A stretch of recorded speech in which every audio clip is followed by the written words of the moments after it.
going on, guys? SHOTBYFLASH here. Thank you for checking in to another episode of Game 7. So I got some topics here that I'm going to run through.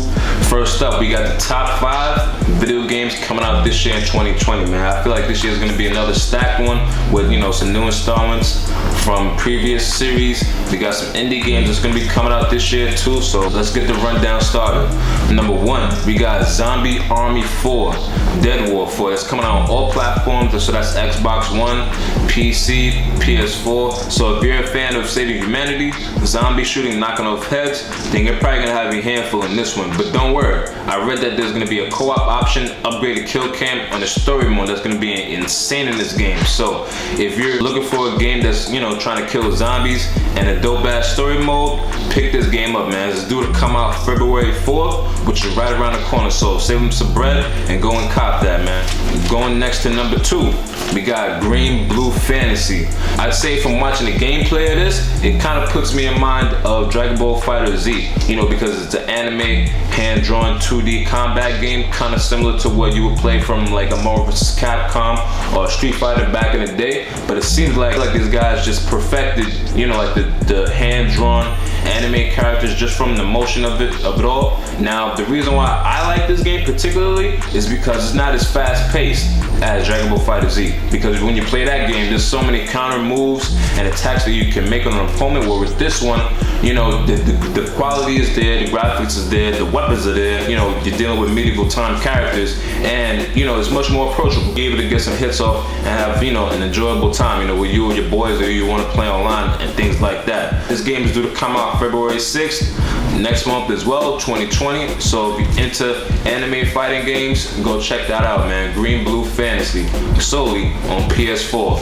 Third, we got, which is one of my favorite installments, we got Doom Eternal.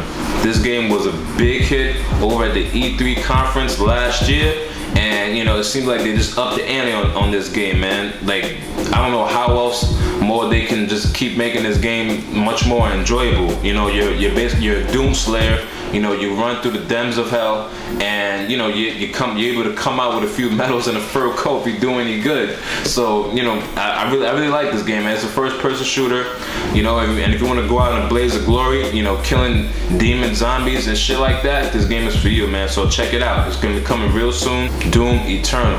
4th, we got, which is probably one of the most talked about games, last year, Cyberpunk 2077. So if you're into a very dope ass story mode game, you're gonna want to pick this one up, man. It's campaign RPG, and it's about a dark future in the year 2077. And as you can see, we got one of the more familiar faces in the movie business, Keanu Reeves. He plays a character named Johnny Silverland, and this game's supposed to come out in April 16th, 2020. As you can see from the graphics, the way that they captivated the story, this game is gonna be fucking awesome, man. And me personally, I'm gonna pick that one up because I like futuristic things like that. So yeah, check it out, man. Cyberpunk 2077.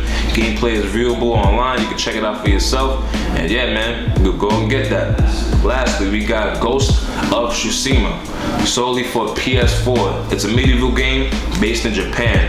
So it's a third-person RPG. You're playing a samurai warrior in the year 1274. So that's way back then. You're a warrior for your town. You're basically like a hometown hero. So if any issues that may pop up, you're called upon to go and save people. So you're dealing with, some Mogul empire that's looking to take over, I guess, your town and things like that. So you're riding on a horse, you got a samurai sword, and you're dealing with enemies that's gonna be coming at you from left and right. So you're dealing with havoc, kidnapping, and the gameplay is just phenomenal, man. It kind of puts me in mind of one of those old, Japanese movies from back in the day where you're hearing the flute, you're riding on a horse, and you're seeing the sunset and things like that. And it's a dope ass story, man. So if you're into something more traditional, I would definitely check that game out, man. Ghost of Tsushima, solely on PS4.